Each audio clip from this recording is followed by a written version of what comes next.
As EU foreign ministers meet in Prague to discuss a potential ban on Russian tourist visas, there's been some debate online in France about whether Russian nationals should also be prevented from visiting French museums or other cultural sites. Some people online, for example, saying that this is fair given the impact of the war in Ukraine on civilians.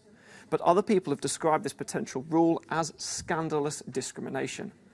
Now, this all stems from an incident last month when two Russian female tourists were prevented from entering the Chateau de Vincennes simply because they said they were Russian.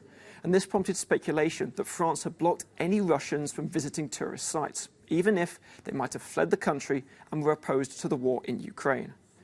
Now, the Chateau de Vincennes is one of the best preserved sites of its kind in Europe. It's largely open to the public.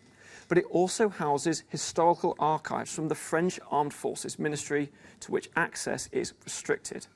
And in February, the French government reinforced a strict rule that prevented anyone from visiting armed forces sites or Ministry of Defence buildings for security reasons.